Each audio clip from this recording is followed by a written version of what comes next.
Hello Meepers Creepers, this is meapjuice, and today I'm not going to do any of that crappy acting you saw in the last two videos. I'm just going to go straight to the concept. So my concept is what I like to call an item frame UI, basically being something to do with the position of an item in an item frame and using that for whatever you want to use it for. So here's the item frame. You can see that every time I right click on it to rotate it, I get a new message in the bottom left of the screen displaying what block type I will be teleported to. And when I left click on it in survival mode, I get teleported to that block type. So you can see that this actually works with all of the block types. So if we go to gold, yeah, that works. Let's go ahead and go to diamond. Yep, works. So I think I've proven my point. Also, you may be wondering, oh, well, you could just use anything in there, but that's wrong. Only the torch named TP torch will work in there. So if I put a repeater in there, yeah, nothing happens. Even if I put a normal torch in there, yeah, you can. It's completely. What's the word? Yeah, it does nothing. Yeah, woo. And then if I go ahead and do these again, I teleport. So now you can see that I have another player online, and if he goes ahead and places his torch in there, I get no message while he's rotating, and I also don't get teleported when he gets teleported. So yeah, if we go ahead and see that again, yep. So it's nice and clean, no interference with other people, and yeah, it basically is, it's freaking awesome. So another thing I really like about this device is its control panel. So the user interface itself has a user interface, so I think that's pretty funny. But it's actually very customizable. So for instance, command for the first item in position teleport. So this is the one that teleports you to diamond.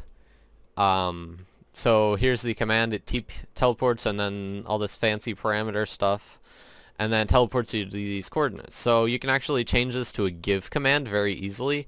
So let's go ahead and do this, change it to give stone, just because writing out stone is easier than writing out diamond.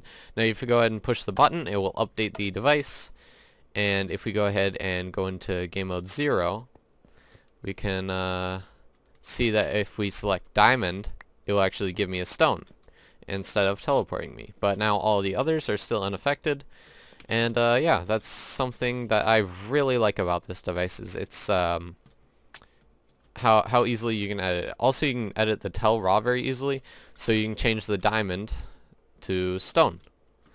And now if we go ahead and push this button, it will be updated, and if we go ahead and actually rotate this, it will say stone instead of diamond. So yeah. So this is the point at which you can watch me MC editing the structure into the world, because this is actually available as a schematic. So now I am done MC editing it, because magic. And now I am in the Minecraft world. So you can see the user interface here and the sponge blocks. You can get rid of the sponge blocks if you want to. They're just easy markers for me when I'm doing MC edit. So what you want to do, you want to go ahead and hit add objectives first of all, and then you want to go ahead and start the clock. So starting the clock, you should be able to see that if you punch this, it replaces itself, and the chat should not be spammed. If you add objectives, it does turn off game rule command block output false. Yeah. Oh, I'm lagging. Okay. So really, this thing is pretty awesome. If we go ahead and push this button, it summons the item frame here.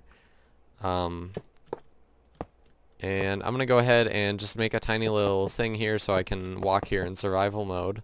If I go in game mode 0 at P. So here we go. If I go ahead and right click it, you should be able to see the messages. And I actually set it up with the schematic so it gives you the item instead of teleporting you to that item, just because TP isn't universal per world. Well, it is universal per world. You know what I mean, I think. I'm not right by those coordinates, so it would probably be a huge pain to go back to those. So yeah, you can see that all of the items actually did get given to me if I punch the item frame. So you can actually just whoops.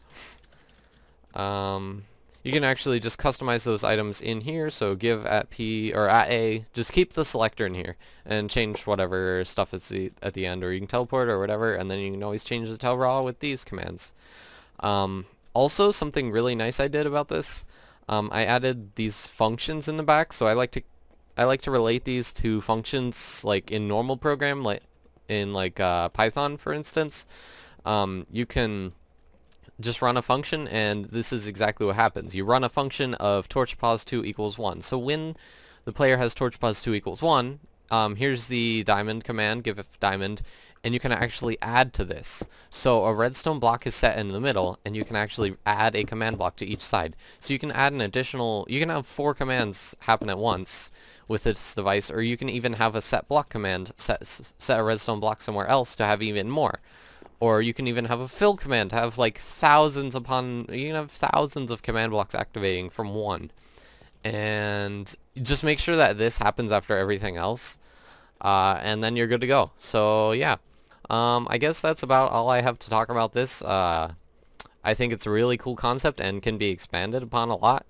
So yeah, this was meapjuice. You are my meepers creepers, and I will see you next time. Bye guys.